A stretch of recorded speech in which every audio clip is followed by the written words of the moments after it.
Some moments arrive so quietly that no one notices them until years later, when they realize those few seconds changed everything.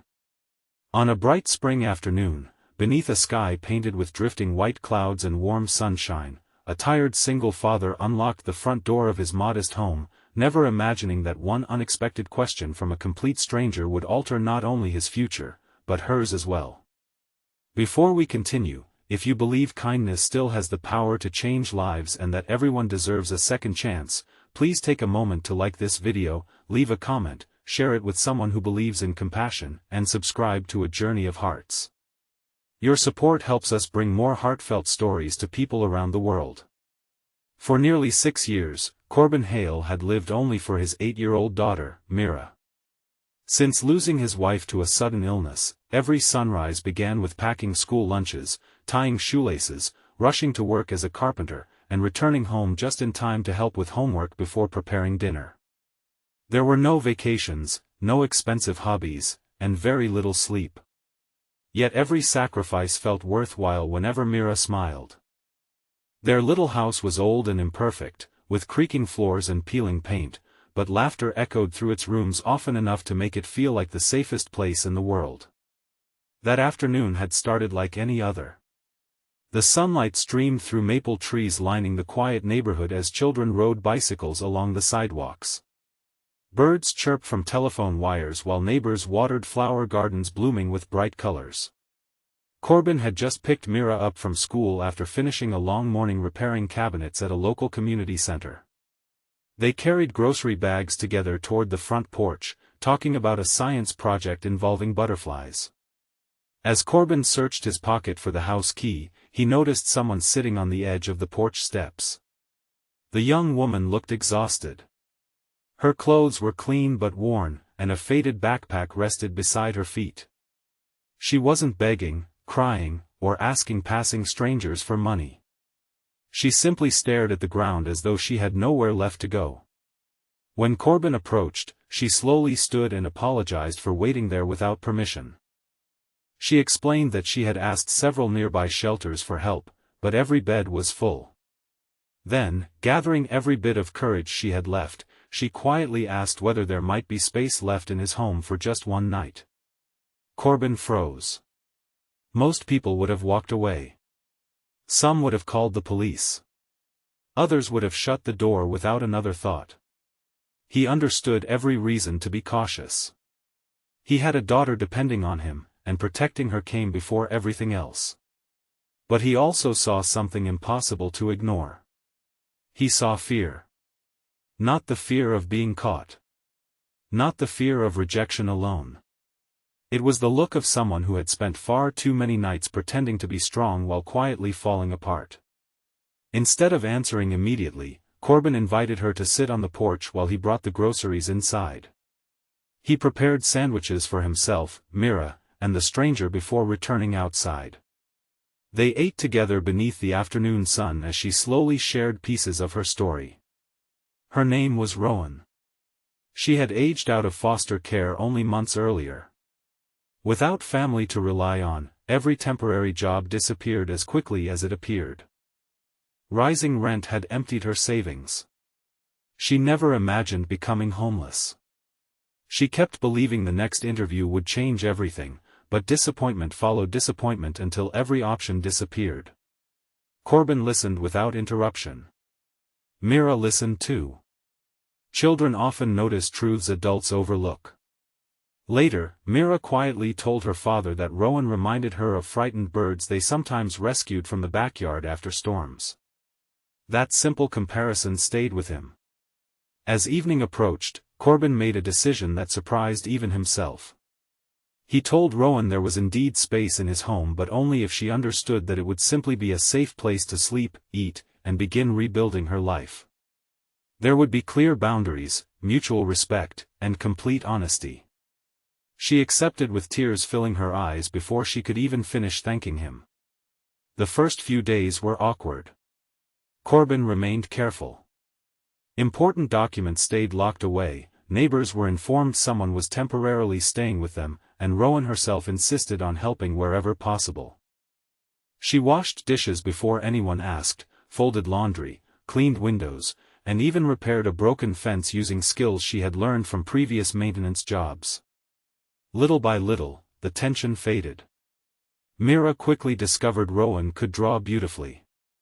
Every afternoon after homework, colorful sketches appeared across the kitchen table. Forest animals, mountains, castles, and smiling families slowly filled inexpensive notebooks purchased from the dollar store. The little girl laughed more than she had in months. Corbin noticed something else. For the first time in years, someone asked how his own day had been. He realized how lonely grief had made him. Being a father had become his entire identity, leaving almost no room to admit his own exhaustion. Weeks passed. Rowan found part-time work at a neighborhood bookstore. The pay wasn't remarkable, but it restored something far more valuable than money. It restored dignity. She saved every paycheck carefully while continuing to help around the house. Every evening became a shared routine of cooking meals, helping Mira with school projects, and talking about hopes rather than hardships. Still, Corbin worried. People in town began whispering. Some assumed the worst simply because a single father had opened his home to a young stranger. Rumors spread quickly through grocery stores and coffee shops. Parents questioned whether the arrangement was appropriate. A few neighbors quietly avoided eye contact altogether. The criticism hurt. Not because Corbin doubted his decision, but because kindness had somehow become suspicious. One afternoon, an anonymous letter appeared in his mailbox accusing him of making irresponsible choices. He read it once before calmly throwing it away. Rowan accidentally found pieces of the torn paper in the trash and immediately packed her backpack. She believed she should leave before causing more trouble. When Corbin returned home that evening, he found her standing near the front door. She apologized repeatedly. She thanked him for saving her when no one else would. She insisted she couldn't let his reputation suffer because of her. Corbin listened quietly before giving an answer that neither Rowan nor Mira would ever forget. He said that homes are not measured by the number of bedrooms they contain but by the size of the compassion inside them. If people misunderstood kindness, that was their burden to carry, not his. Those words shattered the walls Rowan had spent years building around her heart. She unpacked her backpack. The months that followed transformed every life inside that little house. Rowan earned a full-time position managing children's events at the bookstore because of her remarkable artwork and gentle personality. Families loved attending weekend reading sessions she organized. Children left carrying handmade bookmarks she illustrated herself. Corbin's woodworking business also began growing after several grateful customers recommended him to friends. For the first time since becoming a widower, financial pressure eased enough that he could replace the leaking roof before winter. Mira flourished most of all. Her teachers noticed improved grades and brighter confidence. She no longer came home to an empty house while her father finished late jobs. Someone was always there to welcome her with encouragement and warm cookies fresh from the oven. Life wasn't perfect. There were difficult days filled with painful memories, unexpected bills, and moments when grief returned without warning. But difficult days no longer felt impossible. Nearly 1 year after Rowan first appeared on the porch, she surprised both Corbin and Mira. She had finally saved enough money to rent a small apartment nearby. Instead of celebrating, everyone cried. Not because they were separating forever. Because they realized how deeply they had become family. Moving day arrived beneath another beautiful afternoon sky remarkably similar to the day everything had begun. Friends from the neighborhood, including several who had once judged Corbin harshly, volunteered trucks and boxes. Many quietly admitted they had been wrong. They had mistaken compassion for recklessness. Now they witnessed the results of simple human kindness. As Rowan placed the final box inside her apartment, she handed Corbin a carefully wrapped package. Inside rested a framed drawing. It showed a small weathered house beneath bright sunshine. 3 people stood smiling on the front porch while birds flew freely above them. Written beneath the illustration were simple words. Thank you for giving me more than shelter. Thank you for giving me a place to belong.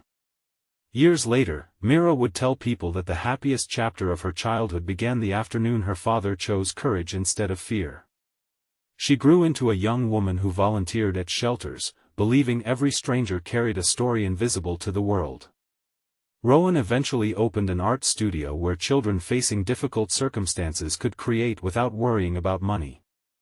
Corbin continued building furniture by hand, but his proudest creation was never something made from wood. It was the home he had built through patience, trust, and compassion.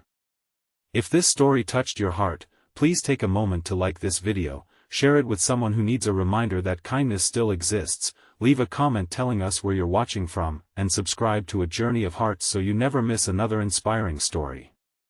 Special request: before you go, please write, "Kindness always finds a way," in the comments if you believe one act of compassion can change a life forever. Sometimes the greatest miracles don't arrive with applause or headlines. They begin with an ordinary afternoon, a quiet knock, a simple question, and someone brave enough to answer with an open heart. Long after memories fade and seasons change, people rarely remember how much money someone had or how impressive their home looked. They remember who made them feel safe when the rest of the world had turned away. And in the end, that is the kind of legacy that never grows old.